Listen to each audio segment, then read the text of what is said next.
ಏನ್ರಿ ಜಗಳ ಉಂಡು ಮಲಗು ತನಕ, ಆದರೆ ನಂಬದು ಮಲಗಿದ ಮೇಲೆ.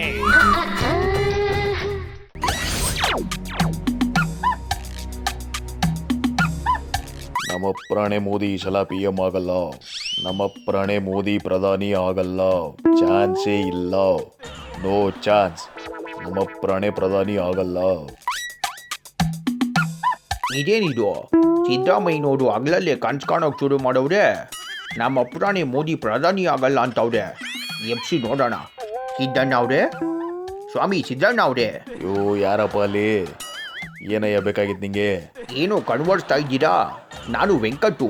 ಹೇಳಿ, ಎದ್ದೇಳಿ. ಅಯ್ಯೋ ಎಂಟ, ನೀನೊಂಥರ ಶಂಕ್ಟ ಕಣೆಯ ನನಗೆ. ನಾನೆಲ್ಲ ನಿದ್ದೆ ಮಾಡಿದ್ದೀನಿ, ಹಂಗೆ ಸುಮ್ಮನೆ ಶೋಪಾಗಿ ಬರೀಕೊಂಡಿದ್ದೆ ಅಷ್ಟೇ. ಅದೇನೋ ಮೋದಿ ಪ್ರಧಾನಿ ಆಗಲ್ಲ ನಮ್ಮ ಪ್ರಾಣಿ ಅಂತಿದ್ರಿ. ಹ್ಞೂ ಕಣಯ್ಯ, ಈಗಲೂ ಅಂತೀನಿ, ನಮ್ಮ ಪ್ರಾಣೆ ಅವಯ್ಯ ಪ್ರಧಾನಿ ಆಗಲ್ಲ. ಒಳ್ಳೆ ಕತೆ ನಿಮ್ಮದು. ನೀವು ಸಲ ಓಟ್ ಕಾಡಲೆಲ್ಲ ಕುಮಾರಸ್ವಾಮಿ ನಮ್ಮ ಪ್ರಾಣಿ CM ಆಗಲ್ಲ ಅಂದು ಅವಯ್ಯ ಇವಾಗ ಫ್ಯಾಮಿಲಿ ಸಮೇತ ರಾಜಕಾರಣ ಮಾಡ್ತಾವ್ರೆ. ಇದಕ್ಕಿಂತ ಬೇಕಾ ನಿಮ್ಮ ಕಳಪೆ ಜ್ಯೋತಿಷ್ಯಕ್ಕೆ ಉದಾಹರಣೆ? ಯಾಕಪ್ಪ ಹೆಂಗೈತೆ ಮೈಗೆ? ಮೊನ್ನೆ ತನಕ ಈ ರಾಜಕಾರಣದೊಳಗೆ ನಾನು ಹೇಳ್ದಂಗೆ ನಡೆದಿರೋದು. ಏನೋ ಒಂದ್ಸಲ ಮಿಸ್ ಆಯಿತು ಅಷ್ಟೇ. ಹಂಗೆ ನೋಡಿದರೆ ನಾನು ನಿಮ್ಮ ಬ್ರಹ್ಮಾಂಡಕ್ಕಿಂತ ಒಳ್ಳೆ ಜ್ಯೋತಿಷನೇ ಹೇಳ್ತೀನಿ.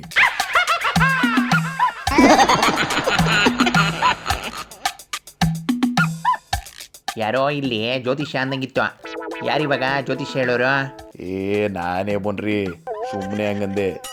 ಈ ನಿಮ್ಮ ಶಂಕಟರಮಣ ನಾನು ಕಣ್ಣು ಮುಚ್ಕೊಂಡು ಏನೋ ಯೋಚನೆ ಮಾಡ್ತಿದ್ರೆ ಸುಮ್ಮನೆ ನೀರಲ್ಲಿ ಕಡ್ಡಿ ಅಲ್ಲಾಡಿಸ್ದಂಗೆ ಮಾಡ್ಬಿಟ್ಟ.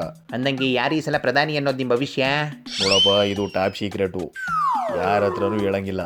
ಈ ಸಲ ಕಾಂಗ್ರೆಸ್ಗೆ ಬಹುಮತ ಬಂದರೆ ರಾಹುಲ್ ಗಾಂಧಿ ಪ್ರಧಾನಿ, ಅಥವಾ ಮಹಾಗಠಬಂಧನ್ ಸರ್ಕಾರ ಮಾಡಿದ್ರೆ ದೇವೇಗೌಡರು ಗ್ಯಾರಂಟಿ.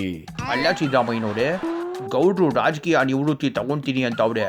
ಹಂಗೇನಾದರೂ ಆದರೆ ನೀವೇ ತಾನೇ PM. ಅಯ್ಯೋ ನಿಂಗೇನಾರ ತಲೆಗಿಲೆ ಕೆಟ್ಟೈತೆ ಹಿಂಗೆ?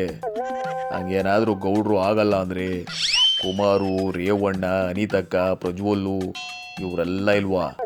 ಅವ್ರು ಆಗಲ್ಲ ಅಂದರೆ ಅವಾಗ ನೋಡೋಣ ನಾನು ಆಗೋದು ಬಿಡೋದು. ಹೌದಲ್ವಾ? ನಾನು ಇದನ್ನ ಮರ್ತೇ ಬಿಟ್ಟಿದ್ದೆ.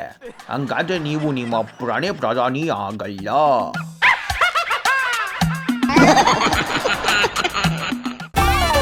ಗಂಡ ಏನ್ರಿ ಜಗಳ ಉಂಡು ಮಲಗು ತನಕ, ಆದರೆ ನಂಬದು ಮಲಗಿದ ಮೇಲೆ.